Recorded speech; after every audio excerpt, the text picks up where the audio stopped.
बिस्मिल्लाहिर्रहमानिर्रहीम। लाखों करोड़ों दरूद नबी अकरम सल्लल्लाहु अलैहि वसल्लम पर और उनकी आल पर। बजट बहरहाल पास हो गया। 172 मेंबरान तहरीक के हक में हैं, 138 मेंबरान तहरीक के खिलाफ है, लिहाजा तहरीक मंजूर की जाती है।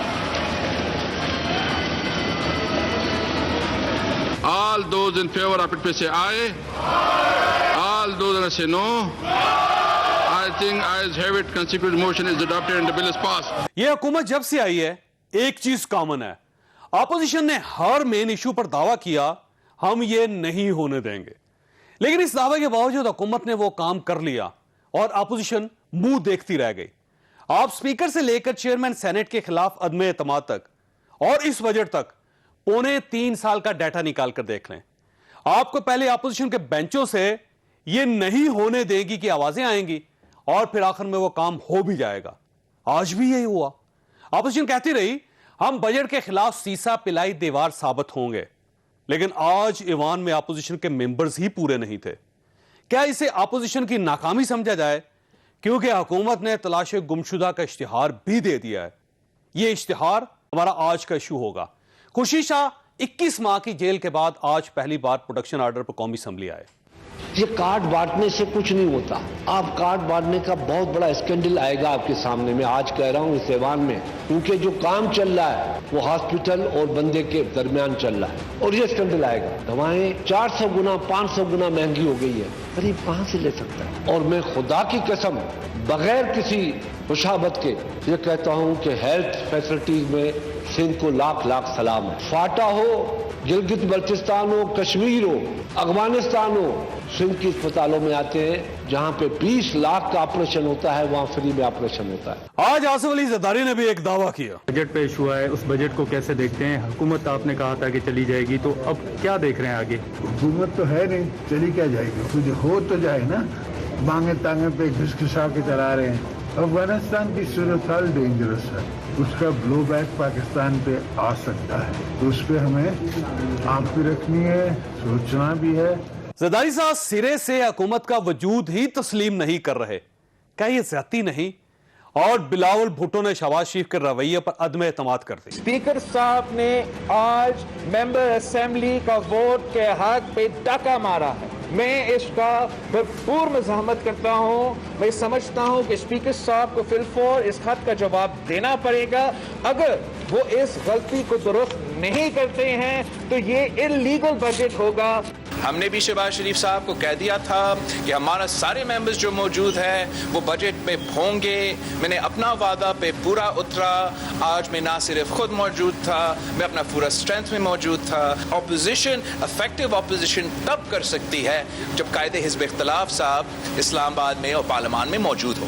हम ये भी डिस्कस करेंगे, हमारे साथ रहिए। प्रोग्राम में दोबारा खुश आमदीद। हमारे साथ तशरीफ रखते हैं आगा रफीउल्लाह साहब, पाकिस्तान पीपल्स पार्टी के साथ इनका ताल्लुक है। डॉक्टर फरक सलीम साहब हमारे साथ तशरीफ रखते हैं, माहिर माशियात हैं और आप इनके तजिए सुनते रहते हैं। मंसूर अली खान साहब हमारे साथ तशरीफ रखते हैं, सीनियर सहाफ़ी हैं, एंकर पर्सन हैं। आगा साहब आपका बहुत बहुत शुक्रिया। ये फरमाइए सर, ये अपोजिशन ये कहती थी कि इस बजट के खिलाफ हम सीसा पिलाई दीवार साबित होंगे, लेकिन आज अपोजिशन लीडर ही गायब और आप बिलावल साहब ने भी कोई खास नहीं परफॉर्म किया। जरदारी साहब ऐवान में आते रहे जाते रहे, तो यूं महसूस होता है कि ये बजट गवर्नमेंट ने नहीं पास किया, अपोजिशन ने पास करवाया। बिस्मिल्लाहिर्रहमानिर्रहीम। पहले तो मैं बजट पे आता हूँ। आज के आपके ये दोनों चेयर्स खाली हैं। एक आपका गेस्ट कहता है कि दूसरे के साथ नहीं बैठता हूँ, दूसरा कहता है कि मेरे साथ नहीं बैठूंगा।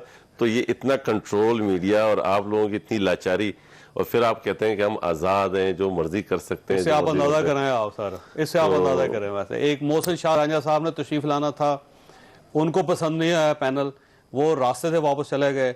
शहबाज गिल साहब तशरीफ लाए और वो नीचे गाड़ी में बैठे रहे और ऊपर नहीं आया। उन्हें आगा साहब पसंद नहीं आए। आगा साहब आपकी बड़ी मेहरबानी है कि 2 घंटे आप बैठे रहे। मैं शो के हद तक तो खैर है, मुल्क का क्या बनेगा? क्यों इन जैसे लोगों के हाथ है मुल्क के। कल को जैसे ही खान साहब फारिग होंगे तो ये लोग तो बाहर, फिर मेरा ख्याल है खान साहब इनकी वजह से फारिग होंगे, मैं आपको ऑनेस्टली कह रहा हूँ। तो और बेसिकली मेरा तजिया भी है, तबसरा भी है, कुछ मुतालिया भी है कि पार्टी हो, गवर्नमेंट हो, सोसाइटी और एरोगेंस खा जाती है उनको। और ये तकब्बुर आजकल जो होता है, तकब्बुर के ये हाई लेवल पर मौजूद हैं ये लोग। और ये सिर्फ उन तक नहीं, मैं पाकिस्तान मुस्लिम लीग नून से भी प्रोटेस्ट करता हूँ कि उनके लोगों के अंदर के जो तकब्बुर है बहुत बेइंतहा, वो मेरा ख्याल है उस पार्टी इसीलिए इस हालत तक पहुंची, मैं ऑनेस्टली कह रहा हूं, और आने वाले दिनों में मजीद पहुंचेगी। और गवर्नमेंट, शहबाज गिल साहब जो ना बाकायदा डिक्टेट करवाते रहे बैठ के नीचे गाड़ी के अंदर। बहरहाल देखते हैं कितना अर्सा चलता जी, कोई ऐसा मसला नहीं। इससे पहले भी बहुत से लोग आए थे आगा साहब, मेरी अपनी जिंदगी के अंदर आए थे, आप यकीन करें उनका साया तक बाद में नजर नहीं आया, माजी बन चुकी हैं। तो सर जावेद भाई आते हैं उस पे बजट पे। देखें बजट पे चूंकि अपोजिशन की दूसरी बड़ी जमात है, लीडर ऑफ अपोजिशन हमारे पास नहीं है, हमने गैर मशरूत तौर पर पाकिस्तान मुस्लिम लीग नून के साथ, लीडर ऑफ अपोजिशन के साथ कमिटमेंट की थी कि जी हमारे मेंबर आपकी बास्केट में, आप जिस तरह मर्जी चाहे वो आप अदम एतमाद लेके हैं, हम अपना फिगर, अपना वोट आपको पूरा करके देंगे, चाहे आप बजट पे सीसा पिलाई दीवार बने या गोली बने, हम आपके साथ हैं। और हमने वो प्रूव किया। जनाब आसिफ अली जरदारी साहब भी मौजूद थे, हमारे मेंबर्स टोटली मौजूद थे। दो वो मेंबरान जो कोविड की वजह से बाकी लोगों की भी जानों को आप ये समझते हैं नून लीग ने डिश किया आपको? नून लीग ने अपने लोगों को, अपने वोटरों को, अपने सपोर्टर्स को और जो उम्मीद थी उनसे उनको डिच किया। देखें जो लीडर ऑफ अपोजिशन के, वैसे मियां शहबाज साहब से आपका राब्ता था कल तक? देखिए मेरा तो नहीं पार्टी का और हम सबका यही था कि वो आ जाएंगे, क्योंकि जो उनके रिलेटिव का इंतकाल हुआ रजा इलाही से, वो उनकी तदफीन कल रात हो चुकी थी। तो हमारा अंदाजा ये था कि तदफीन करके ये आज सुबह जो है आ जाएंगे हाउस में, लेकिन अनफॉर्चुनेटली नहीं आए। मैं आपको देखें एक चीज बताऊं, इस बजट का हमने क्यों इतना, आप एक छोटी सी मिसाल दे रहा हूं, आप क्या करते हैं कि ये मोबाइल एक आम गरीब आदमी भी इस्तेमाल करता है जो 100 रुपए का नोट डलवाता है या 100 रुपए का कार्ड लेता है या 200 रुपए का कार्ड लेता है, कर्ज उधार से लेता है, अपनी जमा पूंजी ये 18,000 20,000 तनख्वाह में से वो इसको मैनेज करता है कि सबसे पहले मेरे हल्के के वोटर हैं तो वो मुझसे राब्ता किसी तरीके से करते हैं, यही फोन है, इस पे भी ये एडवांस टैक्स लेते हैं 12%। और वो एडवांस टैक्स क्या होता है, ये चीज होती है कि जब जाऊंगा अपना FBR या टैक्स के उस पे, तो ये मुझे वापस किया जाएगा कि ठीक है आप। तो मुझे एक बात बताएं, वो गरीब आदमी, रेडी वाला, दुकानदार, वो मजदूर, वो बेचारा कब जाएगा इनके पास? वो पैसा कौन ले रहा है, वो कहां जा रहा है? लेकिन देखिए अगर आज अपोजिशन ऐवान के अंदर होती तो गरीब आदमी को फायदा किस तरह होती? मैं आपको कह रहा हूं कि हम जो हमारे पास स्ट्रेंथ थी, जो हमारे पास लोग थे, वो तो सारे मौजूद थे। ठीक हो, और आपका ख्याल ये नून लीग ने किया आपके साथ? ये देखें हमारे साथ क्या, देखें हमारा काम, अपोजिशन के अंदर इत्तेहाद तो ना हुआ ना फिर? नहीं एहतियात है। हम देखें मेरी बात सुनिए, आपने देखें मेरी बात, आपने ये फैसला किया ऐवान के अंदर लड़ाई होगी, ऐवान के अंदर इत्तेहाद हो गया, ऐवान के अंदर भी पाकिस्तान पीपल्स पार्टी बिलीव करती है जमहूरियत पर, जमहूरी इदारों पर।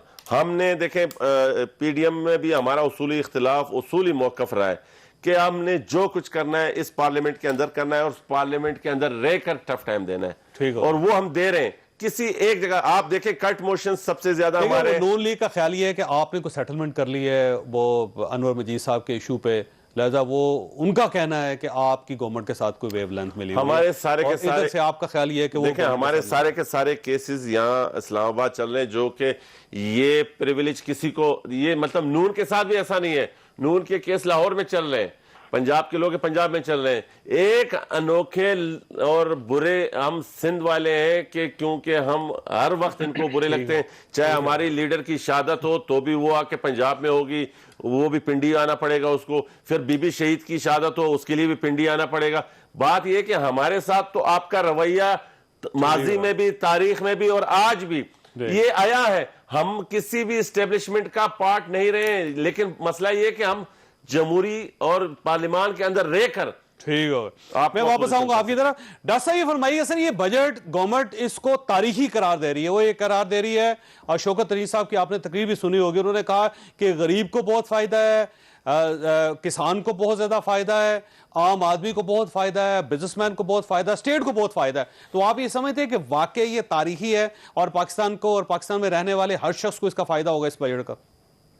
देखिए चौधरी साहब, पहली बात तो यह है कि हमारा जो पार्लियामानी जमहूरी ढांचा है उसके दो पहिए हैं, एक हुकूमती पार्टी और दूसरी ऑपोजिशन पार्टी, और दोनों की अपनी अपनी जिम्मेदारियां हैं अपने वोटर्स के हवाले से। हुकूमती पार्टी की जिम्मेदारी ये है कि उसने पॉलिसी बनानी है, उसने बजट लेके आना है, और जो ऑपोजिशन पार्टीज हैं they have to hold the government accountable कि आपने बजट सही बनाया है, गलत बनाया है, मुतबादिल बजट देना ऑपोजिशन का काम है। हमको दोनों तरफ से नजर आ रहा है कि ना तो हुकूमती पार्टी अपनी जिम्मेदारियां निभा रही है और ना ही ऑपोजिशन जो है वो अपनी जिम्मेदारियां निभा रही है। अब पिछले हफ्ते डेढ़ हफ्ते से टनों के हिसाब से आदाद शुमार पब्लिक के ऊपर फेंके जा रहे हैं, मुख्तलिफ किस्म के जो है वो नारे भी लगाए जा रहे हैं, और वो कोई नए नारे नहीं है। पिछले 10-15 साल के बजट आप देख लें, हमेशा ये कहा जाता है सियासी तौर पे कि ये अवाम दोस्त बजट है, ये गरीब दोस्त बजट है। इस दफा के बजट को खास तौर पे कहा गया कि ये ग्रोथ ओरिएंटेड बजट है, इससे जीडीपी बहुत बढ़ेगी। दूसरी तरफ है जो अदाद शुमार के हकाइक हैं। अब हकाइक कुछ ऐसे हैं चौधरी साहब के, एक तो बजट के अंदर इतने बड़े बड़े शगाफ हैं, इतने बड़े बड़े सुराख हैं, और मुझे नहीं पता कि इनको जब पार्लियामेंट में डिस्कस किया गया क्या ऑपोजिशन जमातों ने उन शगाफों का, उन सुराखों का जिक्र भी किया या नहीं।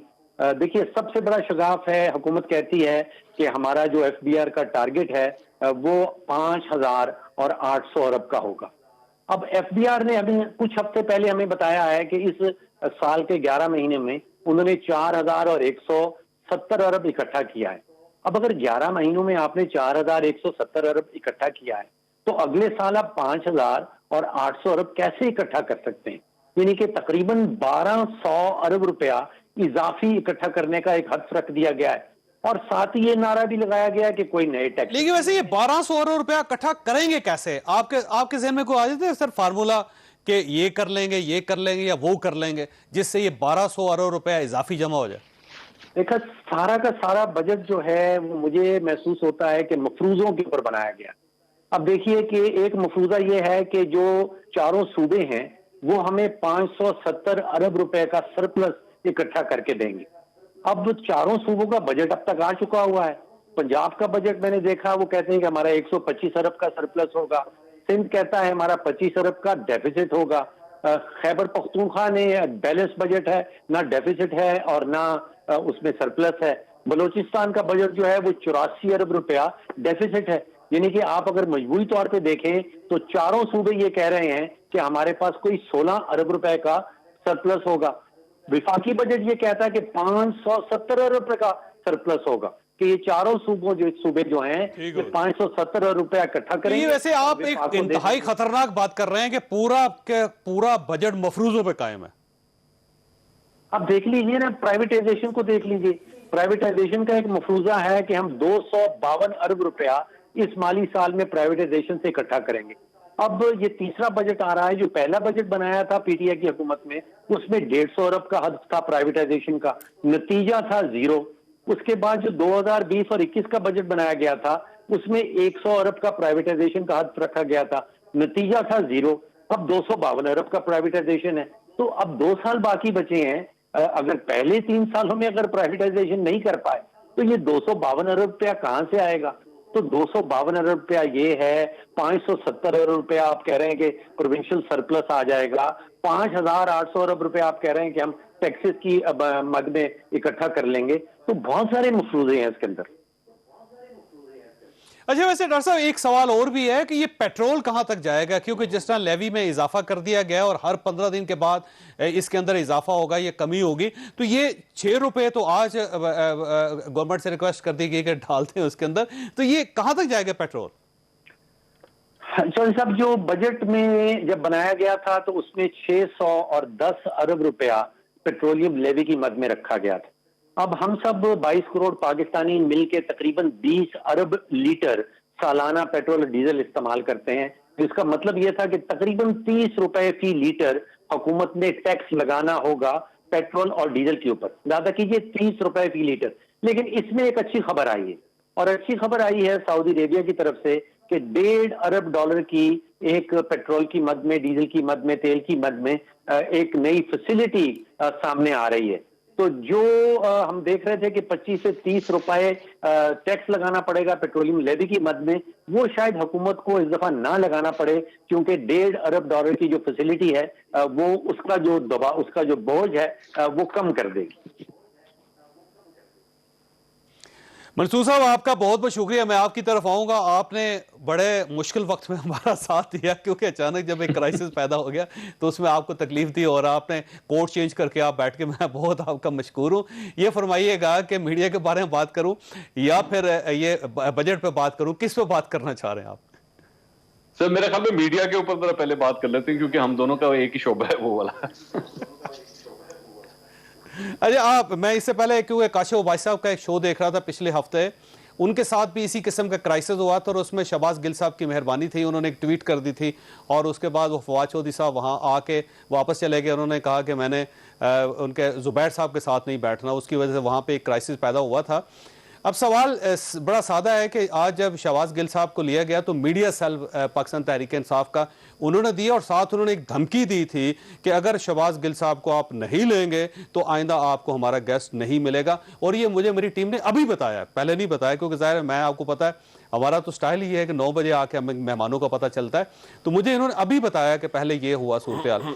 उसके बाद ये था कि 2 मेहमानों का कन्फ्लिक्ट, कि वो एक दूसरे के साथ नहीं बैठना चाहते थे, और उसके बाद शहबाज गिल साहब गाड़ी में आकर नीचे तशरीफ रखे और उसके बाद उन्होंने कहा जी कि मैंने इनके साथ नहीं बैठना, अगर रफ़ीउल्लाह साहब के साथ, मैं इनको सलाम करता हूँ और मैं इनका, मेरे दिल में पहले भी एहतराम था, आज ज़्यादा एहतराम है कि 2 घंटे से ये शख्स यहाँ पर बैठा हुआ है और इन्होंने कोई एतराज़ इस पर नहीं किया। तो अल्टीमेटली बेसिकली मेरा ख्याल ये है कि शायद सारी पार्टीज़, मैं सिर्फ गवर्नमेंट को नहीं कहता, क्योंकि पाकिस्तान मुस्लिम लीग नून का भी तो इशू है, मोहसिन शाह नवाज रांझा साहब की हरकतें अक्सर इसी किस्म की होती हैं। मेरा ख्याल शायद प्रेशराइज करना चाहते हैं कि आप गेस्ट भी हमारी मर्जी का लें, इशू भी हमारी मर्जी का होना चाहिए और बात भी हमारी मर्जी की होनी चाहिए।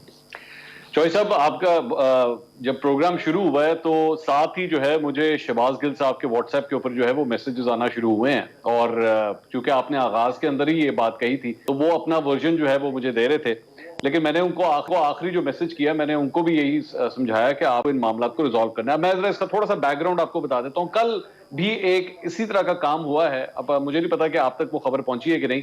वो ये था कि वजीर आजम नारान गए हुए थे और नारान में जो है उनकी जो मीडिया कवरेज हुई थी, जो यहाँ से तकरीबन 8-10 रिपोर्टर्स गए थे इस्लामाबाद से, उन्होंने जो उनसे सवालात किए थे, वो 22 घंटे के बाद जाके वो मीडिया टॉक जो है नशर हुई है। अब मुल्क के वजीर आजम की मीडिया टॉक 22 घंटे के बाद अगर नशर हो रही है तो आप इससे अंदाजा लगा लीजिए कि इनकी मीडिया टीम किस तरह काम कर रही है। और उसमें से भी जो 3 सख्त सवाल थे जो उस मीडिया टॉक के अंदर किए गए थे उसको सेंसर कर दिया गया। और पिछले तकरीबन 2 हफ्ते से 3 हफ्ते से जिस तरह भी इमरान खान साहब की मीडिया हैंडलिंग हो रही है, जिस तरह इनके फॉरेन मीडिया से इंटरव्यूज करवाए गए, मकसद तो ये था कि इनकी कवरेज बढ़े, लेकिन वो उल्टे पड़ गए। तो जिस तरीके से इनका एक तो ये सेल काम कर रहा है। जहां तक नून लीग की बात है, देखिए शहबाज गिल साहब का ये कहना है कि जी मेरे साथ नून लीग वाले जो है वो बैठने से इनकार करते हैं, वो कहते हैं जी ये बंदा नहीं बैठेगा, वो बंदा नहीं बैठेगा। तो चूंकि अगर वो ये कहते हैं तो फिर मेरा भी हक है कि मैं कहूं कि जी मैंने भी इनके साथ नहीं बैठना। ये मसला ये है कि दोनों साइड जो है ना, इन्होंने अपने अपने ये 1.5 इंच की मस्जिदें बना ली हैं कि जी बस हम अपनी मर्जी से हम चलेंगे। एक्चुअली गलती थोड़ी सी हम एंकर्स की भी है, मैं इस पे कबूल करता हूं, मेरी भी होगी शायद आपकी। अगर वो नहीं बैठना चाहते, कमिटमेंट ही ना करें, वो कहें हम नहीं आ रहे।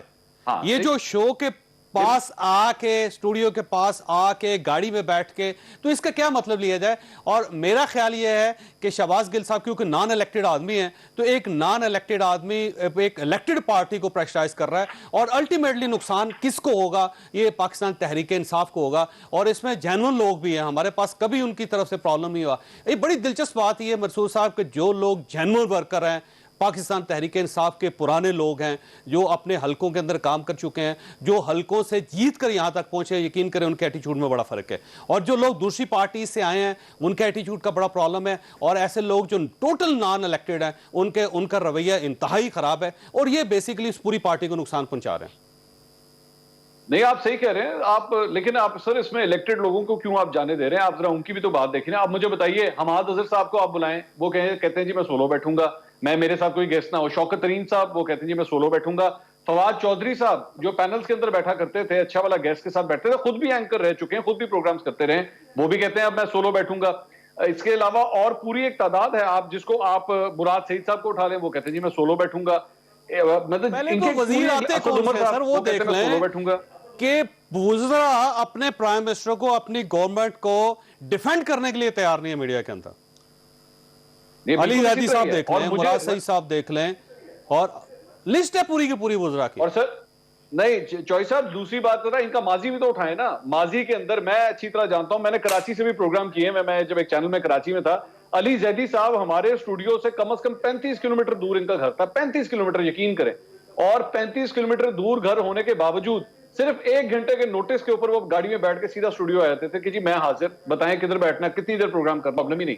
लेकिन अब चूंकि हुकूमत आ गई है, वजारत आ गई है, झंडे वाली गाड़ी आ गई है, तो अब फोन करें तो आप फोन नहीं वो उठाते, वो अपनी पार्टी का वर्जन नहीं देना चाहते। ये लोग, आपने बिल्कुल बात सही की थी कि, लेकिन मेरा सिर्फ इस पे इख्तिलाफ है कि नॉन इलेक्टेड नहीं, इलेक्टेड भी माशाल्लाह मिलके इमरान खान साहब का बेड़ागर कर रहे हैं, इस हुकूमत का बेड़ागर कर रहे हैं कि उनको डिफेंड करने के लिए मीडिया में नहीं आते। और मैं ये जानता हूं कि इमरान खान साहब का सबसे टची सब्जेक्ट जो है, सबसे ज्यादा टची, वो मीडिया है। आप देख लें कितने वजीर इत्तलात ये चेंज कर चुके हैं। फिरदौस आशिक अवान साहबा को लेकर आए, शिबली फराज साहब को लेकर आए, इससे पहले फवाद चौधरी साहब के पास पहले भी ये पोर्टफोलियो रह चुका है। लेकिन यही एक शोबा है जो इनका बेड़ागर कर रहा है, और वो है मीडिया। ये मीडिया के जरिए एक चीज और है जो मैं डिस्कस करना चाह रहा हूं इस स्क्रीन के जरिए, कि शहबाज गिल साहब ने जो अल्फाज आगा रफीउल्लाह के बारे में कहे हैं, खुदा गवाह है मैं आपके सामने बयान नहीं कर सकता हूं।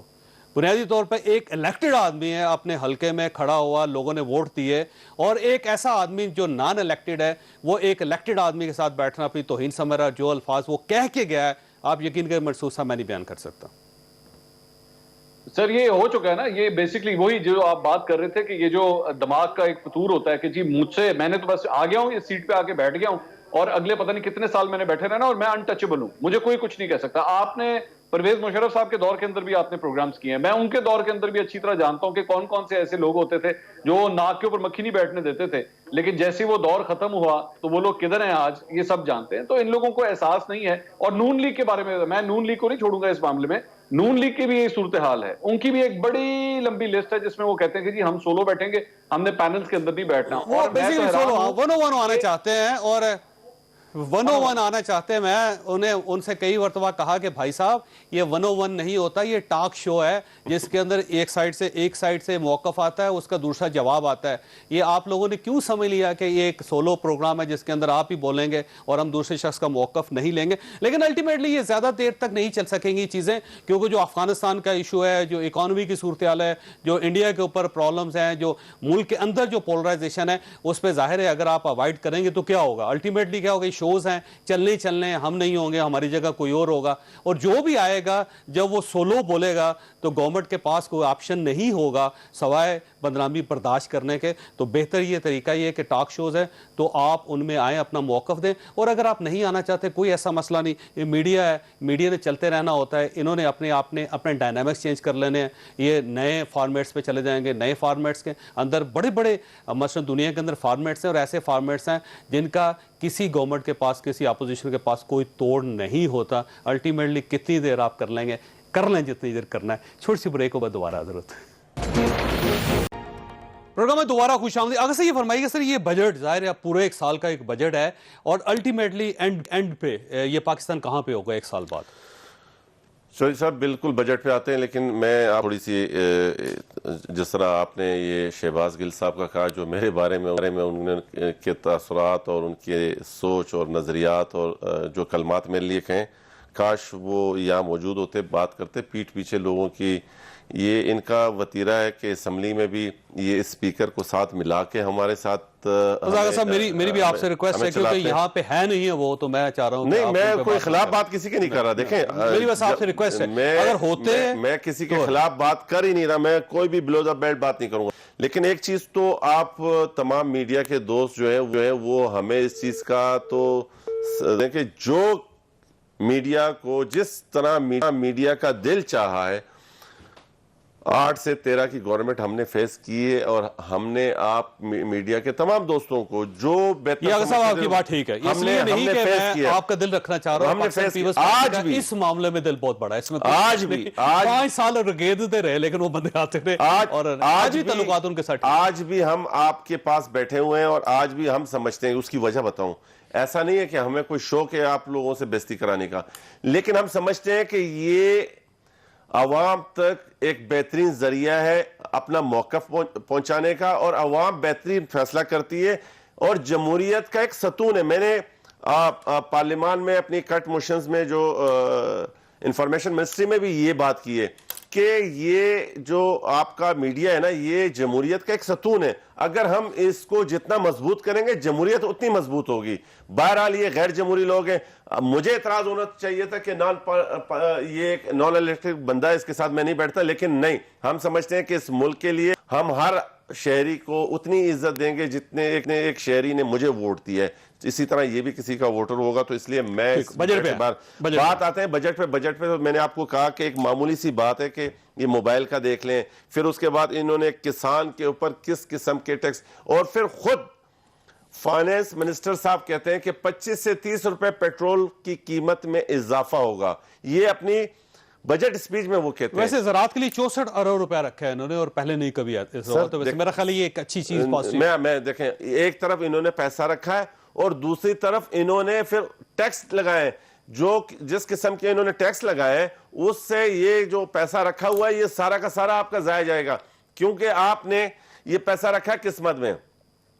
पर एकड़ 2 लाख रुपए आप कहते हैं कि हम कर्जा देंगे, उस कर्जा का देने का तरीक़ाकार जो आपने रखा है वो ऐसा ही है कि आपने कर्ज नहीं देना। तो मसला ये है कि यहाँ पर इनकी जो जिस तरह हमारे दोस्त ने कहा कि ये बजट जो है मफरूजों पर है, ये बजट सिर्फ और सिर्फ। आपका ख्याल ये है कि महंगाई में इजाफा हो जाएगा और माशी तौर पर लोगों के ऊपर दबाव आएगा? आप खुद बताएं कि जब मिनिस्टर साहब कह रहे हैं कि 25 से 30 रुपए पेट्रोल की कीमतों में इजाफा होगा, तो फर्क किस पे आएगा? पेट्रोल का इस्तेमाल और पेट्रोल के लिए जो मशीनरी या जो व्हीकल इस्तेमाल होते हैं वो यही फूड आइटम्स पे होते हैं। तो आम आदमी के ऊपर डायरेक्ट ये अटैक होगा। और आप 2 महीने बाद देखिएगा जनाब कि महंगाई किस पेट्रोल और आटा 2 ऐसी चीजें जिसका इफेक्ट हर आदमी पे ऊपर आता है। डॉक्टर साहब ये फरमाइएगा सर, ये जो बजट है इससे महंगाई कम होगी या महंगाई ज्यादा होगी, और अगर ज्यादा होगी तो कितने % ज्यादा होगी? देखिए जॉल साहब, पहली बात तो ये है कि जो कौमी बजट आया है इसका घरेलू बजट से मुझे कोई रिश्ता, कोई ताल्लुक नजर नहीं आता। हजारों अरब रुपए के हम अदादोशुमार फेंक देते हैं। जो घरेलू बजट है वो घूमता है आटे के गिर्द, चीनी के गिर्द, बिजली के गिर्द, पेट्रोल के गिर्द, डीजल के गिर्द, और अंडे कर लें आप उसके अंदर। अब जो पाकिस्तान ब्यूरो स्टैटिस्टिक्स का पिछले हफ्ते का जो डेटा सामने आया है उसमें 1 साल भर में बिजली की कीमत जो है वो 62% बढ़ी है। ये हुकूमत खुद से कह रही है।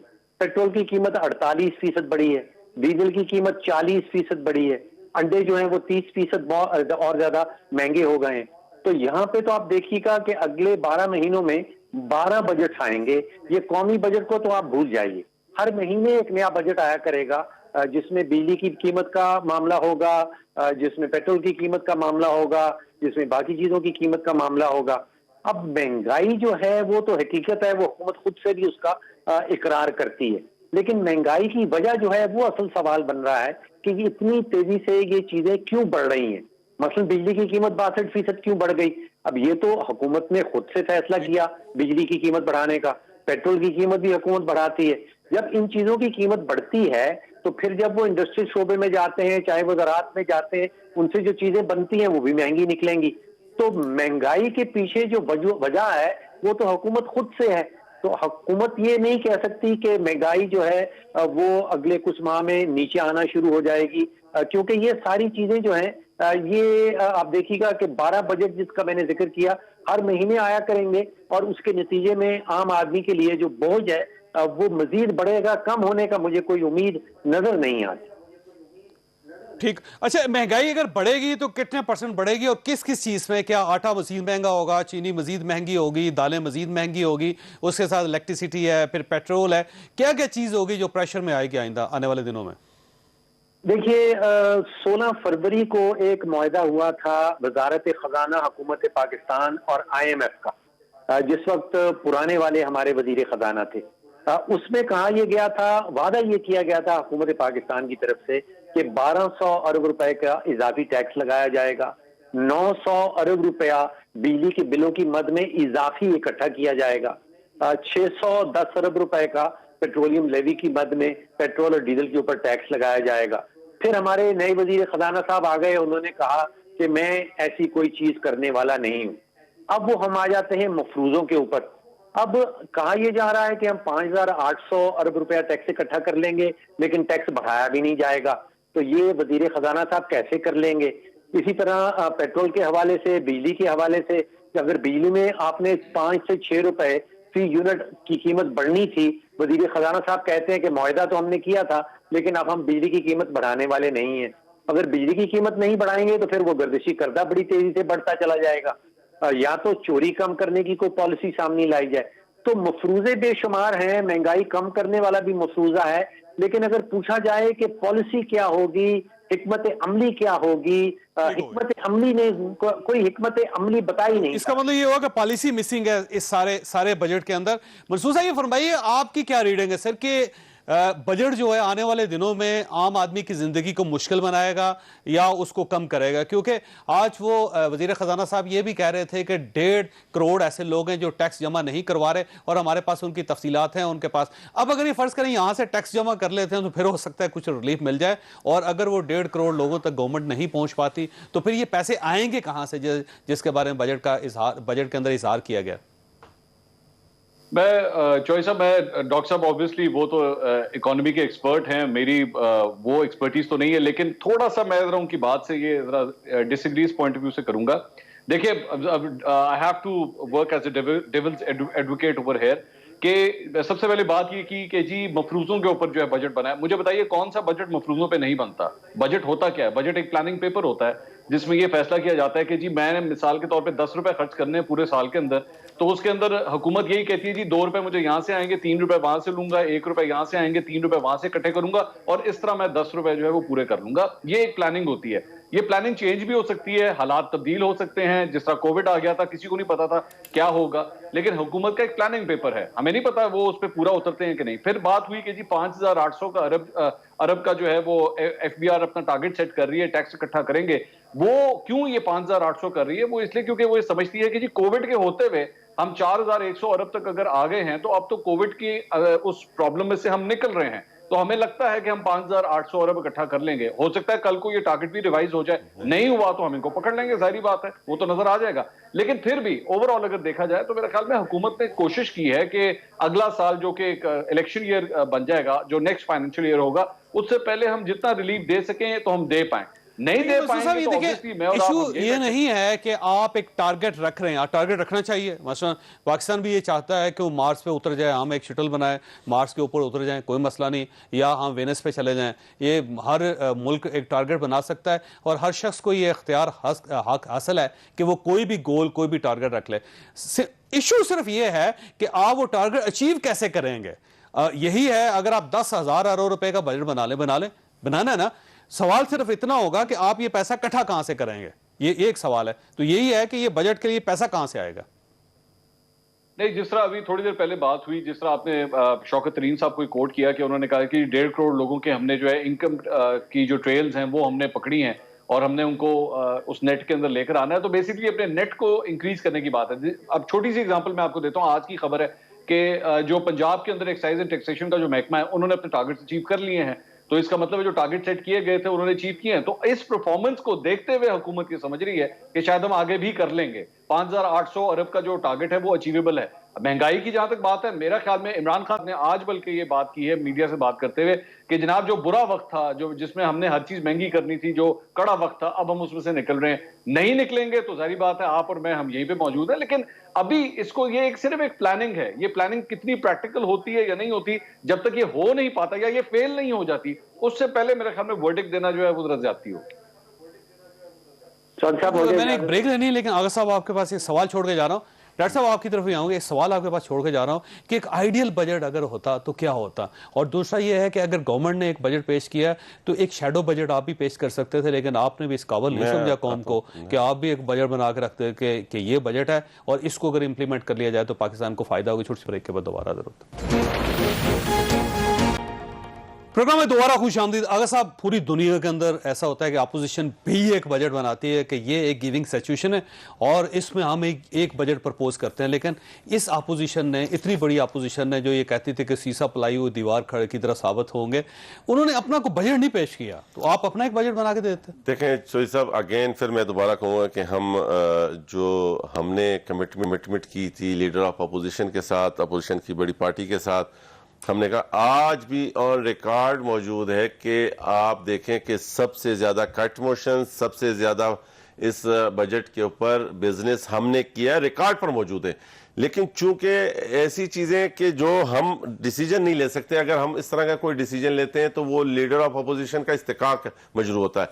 हमने हर फोरम पर, हर जगह पर बिल्कुल शेडो बजट की बात हमने की है। अगर हमारे साथ बात मानी जाती तो हम शायद, लेकिन हमें पता है ये क्या था कि तैयारी की जा रही थी। शौकत तरीन साहब आप ही के वजीर खजाना है। मैं आपको दूसरी बात बताऊं। देखें, अभी जिस तरह मसूद अली खान साहब ने कहा कि ये बजट बनते ही मफरूजों पे, लेकिन कुछ लॉजिक होती है, कुछ थोड़ी बहुत सेंसिबल बात गवर्नमेंट को करनी चाहिए।